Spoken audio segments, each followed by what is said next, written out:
इस बजट से जो है वो हमारी अर्थव्यवस्था को भी तीव्रता मिलेगी। तुम्हारी फाइलों में गांव का मौसम गुलाबी है, मगर ये आंकड़े झूठे हैं, ये दावा किताबी है। मिडिल क्लास से आपका कोई रिश्ता नहीं। मिडिल क्लास तो आपसे कह रहा है कि मोहब्बत भाईचारे के दीवाने दिन ही लौटा दो, वो सस्ती दाल सब्जी के सुहाने दिन ही लौटा दो। ये अच्छे दिन तो अंबानी अडानी को मुबारक हो, हमें ऐसा करो साहब पुराने दिन ही लौटा दो। वो पुराने दिन जो बहुत अच्छे थे, वो पुराने दिन जहां लोग एक दूसरे से मिलजुल करके रहते थे।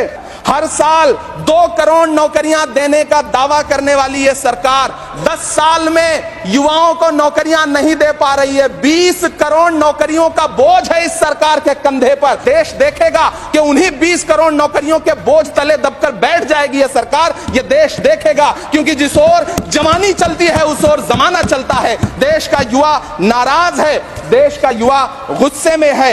ऐसे में उसकी पीड़ा को इस बजट में कहीं भी आवाज देने की कोशिश नहीं की गई। मैं आपके बीच खड़ा हूं, मैं तो वित्त मंत्री जी का भाषण सुन रहा था। यह कहा जा रहा था ये अमृत काल का बजट है, ये अमृत काल का बजट है।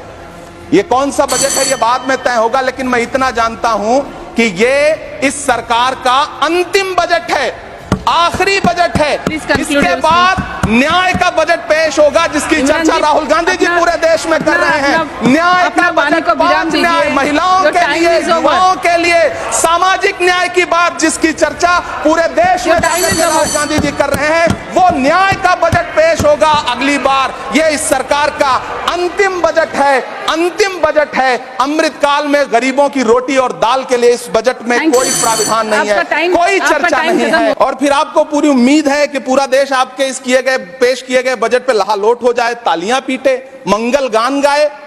कैसे संभव है?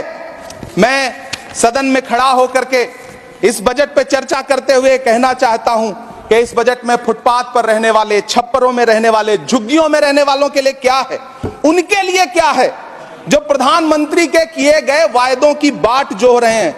हर साल फरवरी की खूबसूरत सुबह और सजी हुई संसद से बरसते हुए झूठे वायदों की जवाबदेही कौन तय करेगा? कौन बताएगा कि 2022 में प्रधानमंत्री जी जो सबको पक्का मकान देने वाला वायदा किए थे उसका क्या हुआ?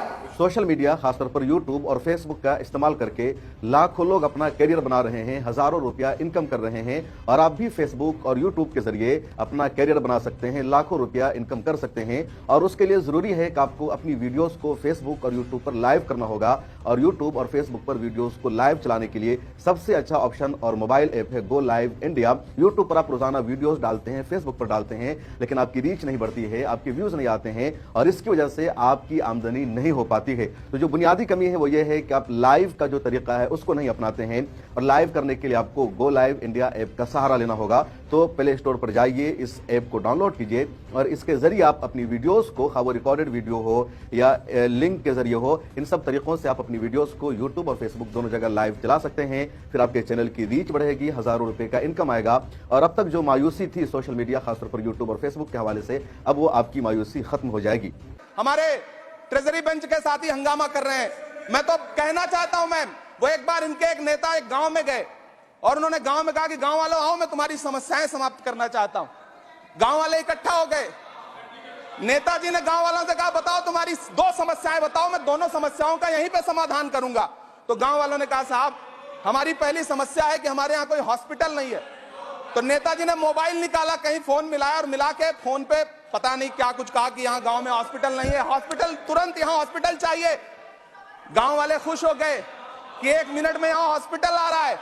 अगली समस्या के बारे में उन्होंने, नेताजी ने गांव वालों से कहा कि मैंने आपकी पहली समस्या समाप्त कर दी, दूसरी समस्या बताओ। तो गांव वालों ने कहा साहब इस गांव में कोई भी मोबाइल का नेटवर्क ही नहीं है।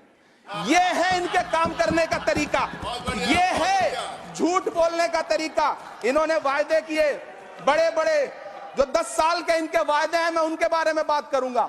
वायदों से ज्यादा इनके नारों पे बात करूंगा। पहला नारा था बहुत हुई महंगाई की मार, अब की बार मोदी सरकार। आइए इस नारे की समीक्षा करते हैं। पेट्रोल, डीजल, गैस, ये तो बड़ी बड़ी बातें हैं। आटा, चावल, दूध, दही, पनीर, छाछ, सब चीज पे जीएसटी। अरे ये फिल्में टैक्स फ्री करने वाले लोग कफन तक पर जीएसटी लगा रहे हैं और ये गरीबों की बात करते हैं।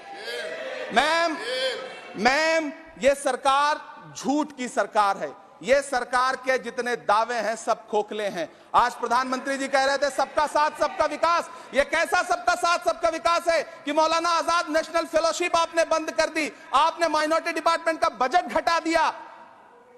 आप कह रहे हैं सबका साथ सबका विकास।